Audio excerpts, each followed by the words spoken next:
All right, welcome back, good people. On this video, I want to share some things with you about marketing. So I'm titling this video Marketing. And one of the things about becoming an entrepreneur is that you must, with a capital M, learn how to market your services. I remember the first time I wrote my first book. I was so excited. It was a happy time, right? I had just reached the pinnacle in my mind, and I didn't know I needed to market my book. I didn't know I needed to know how to market my book. That's how uninformed I was at that time. Now, today, I never create a product without having a marketing system in place of how I'm going to market that product, because that's where your money is. It's how many people can see what you're offering and making it available to them, right? But you want to be more targeted with, the people that see it. And you can do that by, learning different things. And I'm going to share some things with you guys this week about that. And marketing is one of those things.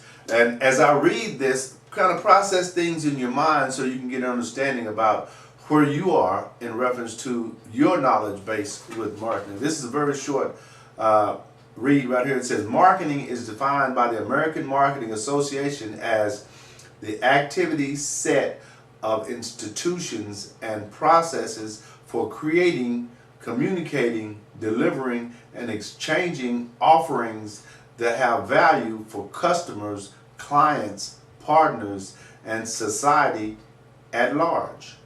That's marketing. Now, Philip Kotler defines marketing as satisfying needs and wants through an exchange process.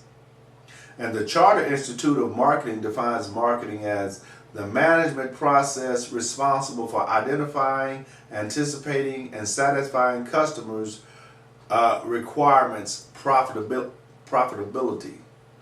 Now, no, profitably. So you can see how essential marketing is for you as an entrepreneur, right? To continue on, it says a similar concept is the value-based marketing, which states the role of marketing to contribute to increasing shareholders' value. Now, there are different steps along that marketing window or under that marketing umbrella I'm going to share with you today. And you may or may not have heard these different steps. One is the concept.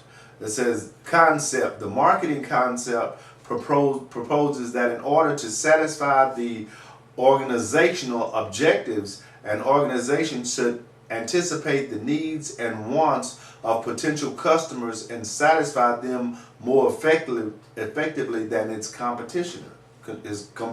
I can't read today. All right. Now, given the centrality of customer needs and wants in marketing, a rich understanding of these concepts are essential.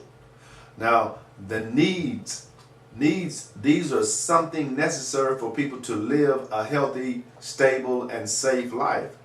Now, when needs remain unfulfilled, there is a clear adverse outcome, dysfunction or death, if you will.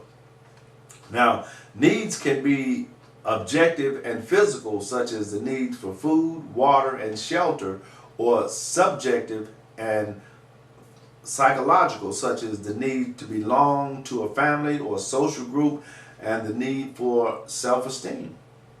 You see how that matches with marketing? So you got to kind of understand where your prospective clients or customers are and the way they think. You got to kind of have to put yourself in their mind when they're getting ready to buy something, right? Especially these clients that are in line with what you're selling. So that's necessary. Now, that's under the needs. Now, the wants is a different animal altogether. It says something that is desired, wished for, or aspired to. Wants are not essential for basic survival and are often shaped by culture or peer groups. Wants. So you don't have to have your wants. Now, demands. When needs and wants are backed by the ability to pay, they have the potential to become economic demands. Did you know that? I didn't know that, but it makes sense, right? Now, orientations. Orientation, a marketing orientation has been defined as a philosophy of business management, a corporate state of mind, and as an organizational culture.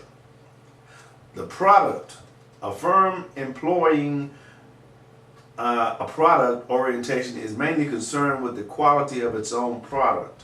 A product orientation is based on the assumption that all things being equal, consumers will purchase products of a superior quality. Now, the approach is most effective when the firm has deep insights into customers and their needs and desires derived from research and or institution and understands consumers' quality expectations and price they will be willing to pay. Now, the sales part. A firm using a sales orientation focuses primarily on selling promotions of the firm's existing products rather than determining new or unmet consumer needs or desires. Consequently, this entails simply selling existing products using promotion and direct sales techniques to obtain the highest possible sales. Now, production. A firm focusing on production orientation specializes in producing as much as possible or a given product or service in order to achieve economies of scale or economies of scope. A production orientation may be deployed when a high demand for a product or service exists, coupled with certainty that consumer taste and preferences remain relatively consistent, similar to the sales orientation. And finally, the marketing orientation is perhaps the most common orientation used in contemporary marketing. It is the customer-centric approach that involves a firm basing its marketing program around products that suit new customers' taste. Firms adopting a marketing orientation typically engage in extensive market research or gauge customer desires using R&D or research and development to develop a product attuned to the revealed information, and then utilize promotion techniques to ensure consumers are aware of the product's existence and the benefits can be delivered. Right? So that's the marketing aspect of your business. Just getting an understanding of that. I know I didn't read that too well. I've been working on that. But you can replay that and kind of get a better take on it. But the marketing, like I say, is something that's essential as you're growing your business. So continue to work on that and continue to work on gaining information about how important it is to know that, right? Don't forget to like these videos, share these videos, and I'll see you on the next video.